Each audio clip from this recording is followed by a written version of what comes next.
Tere tulemast Musta kassi taro lugemisse Kaljukitsed. Siit tuleb lugemine teile nädalaks 11 kuni 17 mai. Ma olen teile siia valmis pannud 7 kaarti ja vaatame, mis neil kaartidel teile siis selleks nädalaks öelda on. Nädala algab teil siin mõõkade 3-ga ja kohe kõrval on mõõkade 2. Mõõkade 3 on südamevalu kaart. Mõõkade 3 on selline südamevalu ja mure, mida põhjustavad lähedased inimesed. Et teil tuleb teha mingi otsus. Ja see otsus ei ole kerge. Teil on ees mingisugune raske otsus, mis puudutab teile lähedal seisvaid inimesi. Et kuna see mõõkade 3 on mure ja südamevalu lähedal oleva inimese pärast, lähedase inimese pärast ja mõõkade 2 räägib sellest, et edasi ei saa liikuda, kui otsus ei ole tehtud. Ja 3. kaart teie lugemises on torn.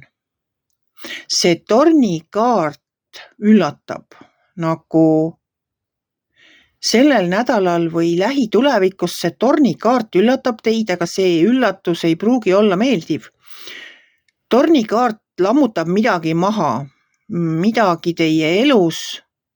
See võib olla ka nii, et kui te ise ei suuda seda otsust teha, siis elu teeb selle otsuse teie eest, aga see ei pruugi olla seotud selle otsusega, mis teil siin teha tuleks või selle lähedase inimesega, kelle pärast teie süda valutab. Et torni kaart toob selliseid kuidas ma ütlen, ebameeldivaid üllatusi elus. Et need tulevad täiesti tühjast kohast. Võivad olla riiud, võivad olla lahkarvamused, võivad olla mingid sellised asjad. No te ei tule lihtsalt selle peale. Hommik algab väga ilusasti ja päeval järsku mingisugune pauk täiesti selgest kohast. Aga sellel tagajärjed, tornikaardi tagajärjed ei ole nagu lõhkuvad ja lammutavad, vaid nad on pigem nagu õhku puhastavad. Et kui see torni langemise tolm hajub, siis te näete, et edasi nagu tegelikult lõi ta nagu õhuklaariks. Et las ta raputab, kui ta peab. Sellepärast, et edasi tulevad siit juba nagu positiivsemad kaardid. Siin on müntide 8. Müntide 8 on selline pühendumine, jäägitult pühendumine tööle. Mulle isegi lausa tundub, et selle südamevalu, kuidas ma siis ütlen, et pidevalt ei mõtleks selle peale, mille pärast süda valutab, siis teie nagu matate ennast töösse.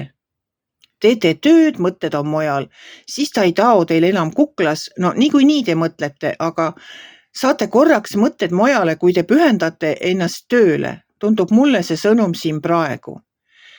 Selleks, et ei peaks mõtlema pidevalt selle peale, mille pärast süda valutab või et otsuseid teha, et ei peaks mõtlema, kas ma lähen vasakule või paremale, valin selle või teise, siis teie matate ennast töösse. Kohe nii pühendunult, et teetegi hommikust õhtuni, teete oma tööd, mõtlete sellele tööle ja siis nagu hetkeks unustate ära selle, et teil tuleb teha valikud, et teil süda millegi pärast valutab või kellegi pärast valutab. Siin all on ka veel julguse kaart. Otsuste tegemiseks ongi vaja julgus kokku võtta. Kuna ta on tulnud siia selle sama mõõkade 2 ehk otsuse tegemise alla, no ma arvan küll, et see nõuab teilt suurt julgust see otsus ära teha. Selles ma üldse ei kahtlegi. Siis siin kõrval on veel mõõkade paas. No mõõkade paas tuleb uudistega. Ta tuleb mingite selliste uudistega. Ilmselgelt on need seotud ikkagi selle otsuse tegemisega, selle võib-olla lähedal seisva inimesega, kelle pärast süda valutab ja kelle pärast te ennast töösse tahate matta või matate sellel nädalal ja siin võib-olla lähitulevikus. Aga need uudised on positiivsed, et kuna see viimane kaart selle nädala lugemises on sauade äss, siis sauade äss on üks väga positiivne kaart. Sauade äss ütleb, davai, teeme ära. Kui teil on tehtud see otsus, torn on käinud üle, ära raputanud selle, mis ta raputama peab teie elust maha või mis iganes muutuse ta teie ellu toob, siis edasi kui see tolm sellest torni langemisest hajub, siis te näete kindlasti ka selgemini. Võtate kokku oma julguse, teete ära selle sammu ja edasi tulevad uudised ja siis hakkame pihta. Te hakkate oma elu teises valguses nägema. Ilmselt nende valikute tegemise tagajärjel on teil ka seda selgust rohkem, et te hakkate seda kuidagiviisi teisiti nägema, et kui see torni langemise tolm hajub ja teie pilk läheb selgemaks, siis edasi on positiivsed uudised. See sauade äss lihtsalt on niivõrd positiivne kaart. Et ma saan aru küll, et see nädal on teile raske. Teil tuleb teha valikuid, me iga päev peame valima millegi vahel. Lihtsalt teil on sellel nädalal või lähitulevikus natuke suuremad valikud ees. Natuke suuremad kui see, kas ma hommikul söön võileiba või keedan putru või mis värvi riided ma täna selga panen või millise koti ma kaasa haaran. Teil on lihtsalt natukene suurema ja tähtsamad otsused vaja teha. Te saate sellega suurepäraselt hakkama ja seda tornikaarti ei pea ka kartma. See võibki olla hirmutav alguses. Lõpptulemusena te näete paremini.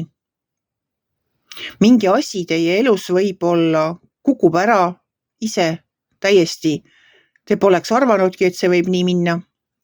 Ja lõpptulemusel hakkate te lihtsalt puhta lehena või siis teistsugustes tingimustes oma elu kas ülesse seadma. No ma pigem arvan, et lihtsalt lähete oma eluga edasi. Ega see ei ole mingi suur kardinaalne muutus, et nüüd ma ei tea, mis juhtuma hakkab. Ei, ma arvan, et need on pisiasjad. Need on elu pisiasjad, need, mis meil siin elus ikka on, millega me igapäevaselt silmitsi seisame. Mina ei tea, kaljukitsed, mis teie elus toimub. Sellepärast ma ei tea, et te mulle ei räägi seda. Kui ma teaks, siis ma võib-olla, aga kuna teid on palju, ega ma siis ikka kõige kohta kõike ei tea ja ega ma ei tahagi teada. Teie teate, need, kellele see sõnum on mõeldud, saavad aru, kuulavad. Küll te leiate ka selle video, mis teile just seda ütleb, mis teil vaja kuulda on. Selles ma ei kahtle. Kui teie peate teadma, siis teie saate teada. Tuleb keeruline nädal, ütlen nii, aga lõpptulemus on super. Teil on lihtsalt vaja julgust ja teha valikud. Just, nii ongi. Kui teile minu lugemine meeldis, ärge olge kitsi. Pange ikka like pöial üles, võite ka kommenteerida ja kohtume järgmisel nädalal.